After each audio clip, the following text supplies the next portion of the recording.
പലരും രാവിലെ എഴുന്നേറ്റ ഉടനെ ഫോണിലെ നോട്ടിഫിക്കേഷനുകൾ പരിശോധിക്കുന്നത് കാണാം. അതങ്ങ് നിർത്തുക. പകരം ശരീരത്തിനും മനസ്സിനും ഉന്മേഷം നൽകുന്ന ലളിതമായ ഏതാനും ശീലങ്ങൾ പിന്തുടരാം. എഴുന്നേറ്റാലുടൻ കുറച്ച് സമയം ശാന്തതയോടെ ഇരിക്കുക. എഴുന്നേറ്റാലുടൻ തിരക്കിട്ട് അന്നത്തെ റൊട്ടീൻ ചെയ്യാൻ തുടങ്ങരുത്. സമയക്കുറവുണ്ടെങ്കിൽ നേരത്തെ എഴുന്നേറ്റ് ശീലിക്കണം. ഒഴിവാക്കാൻ കഴിയുന്ന കാര്യങ്ങൾ എന്തൊക്കെയാണെന്ന് കണ്ടെത്തി ഒഴിവാക്കിയാൽ സമയം ഇഷ്ടം പോലെ ലഭിക്കും. എഴുന്നേറ്റാലുടൻ ഒരു ഗ്ലാസ് ചൂടുവെള്ളം കുടിക്കുകയോ സാധാരണ വെള്ളം കുടിക്കുകയോ ആകാം. ശരീരത്തിലെ നിർജ്ജലീകരണം മാറ്റാനും ഊർജം ലഭിക്കാനും ഇത് സഹായിക്കുന്നു. 5-10 മിനിറ്റ് നേരം ലളിതമായ വ്യായാമങ്ങൾ ചെയ്യുക, അല്ലെങ്കിൽ അല്പനേരം നടക്കുക. രാവിലെ ജനൽ തുറന്ന് വെളിച്ചം മുറിയിലേക്ക് കടത്തിവിടുക. ഓക്സിജൻ അകത്തേക്ക് പ്രവേശിക്കുമ്പോൾ തന്നെ നമ്മുടെ മൂഡ് മാറാൻ തുടങ്ങും. നല്ല ഉണർവ് ഉണ്ടാകും. അച്ചടക്കം സന്തോഷം, സംതൃപ്തി നൽകുന്നു.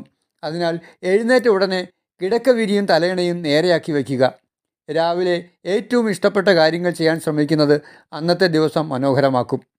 പ്രിയപ്പെട്ട പാട്ട് കേട്ടുകൊണ്ട് പ്രഭാത പരിപാടികൾ ആരംഭിക്കാം, അല്ലെങ്കിൽ ഒരു 10 മിനിറ്റ് ധ്യാനാത്മകമായതിനു ശേഷം പ്രവർത്തനങ്ങൾ ആരംഭിക്കുക. ആ ദിവസം വേറെ ലെവലായിരിക്കും. ചെയ്തു നോക്കൂ. നന്ദി.